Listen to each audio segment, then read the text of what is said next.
Or how did you know that God is calling you to a priest? These are all secondary questions.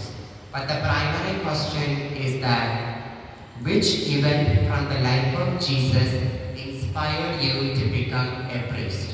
This is something that we should all think about, even in our own personal life.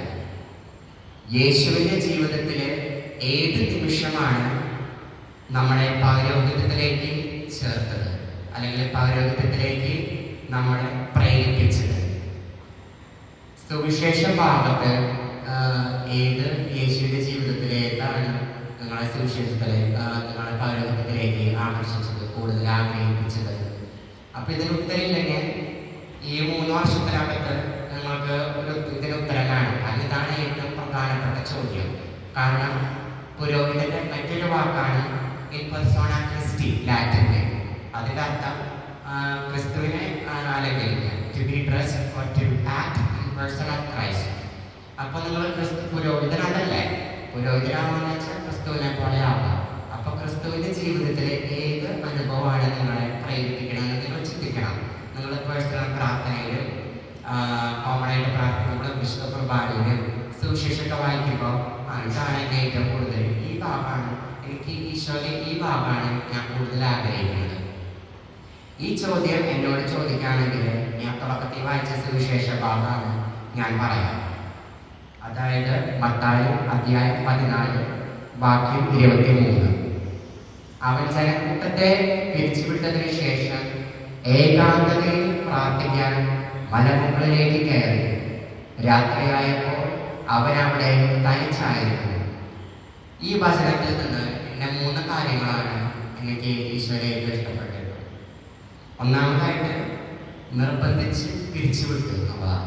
Isho അവരെ നിർബന്ധിച്ച് പിരിച്ചുവിട്ടു. അവൻ ജനക്കൂട്ടത്തെ പിരിച്ചുവിട്ടതിന് ശേഷം ആ വാക്കനെ ശരിക്കും ഹൃദയത്തിൽ തട്ടി. കാരണം നമ്മളൊന്ന് ചിന്തിച്ചു നോക്കിയാൽ അന്നത്തെ കാലത്ത് അത്ഭുത പ്രവർത്തനങ്ങളാണ് ഈശോ. അപ്പോൾ എപ്പോഴും ആൾക്കാർ തെങ്ങിക്കൂടുണ്ട് അല്ലേ? അപ്പൊ അവരെ പിരിച്ചുവിട്ടാണ് ഈശോ. കാരണം എന്താ? ഒറ്റയ്ക്ക് മലമുകളിൽ പ്രാർത്ഥിക്കാൻ. അത് ഏകാന്തതയിൽ. അതാണ് രണ്ടാമത്തെ വാക്ക്. ഏകാന്തതയിൽ യേശു പിതാവായിട്ട് സംസാരിച്ചു. പിന്നെ മൂന്നാമതായിട്ട് തനിച്ച്.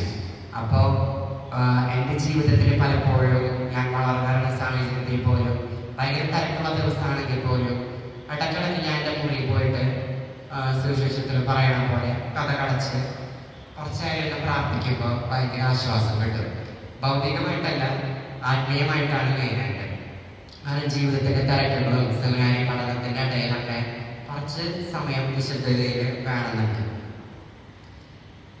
അപ്പോൾ ഇതാണ് എൻ്റെ ജീവിതത്തിൽ, യേശുവിൻ്റെ ജീവിതത്തിൽ എന്നെ പൗരോഹിത്യത്തിലേക്ക് അടുപ്പിച്ച വലിയ കാര്യം. ഇതേ ചോദ്യം നിങ്ങളോട് തന്നെ ചോദിക്കണം. പിതാവിനൊക്കെ കാണുമ്പോൾ ചിലപ്പോൾ പിതാവ് ചോദിച്ചുകൊണ്ട് വരും. അപ്പോൾ ഈ ചോദ്യം ഞാൻ ആദ്യം കേട്ടത് തട്ടൽ പിതാവിൻ്റെ ഒരു ഇന്റർവ്യൂവിലായിരുന്നു പണ്ട്. അപ്പോൾ ഈ ചോദ്യത്തിന് ഒരു ഉത്തരം ഉണ്ടെങ്കിൽ നല്ലതായിരിക്കും. അപ്പോൾ ഈ 3 വർഷത്തിൽ അതിൽ വർക്ക് ചെയ്യാം.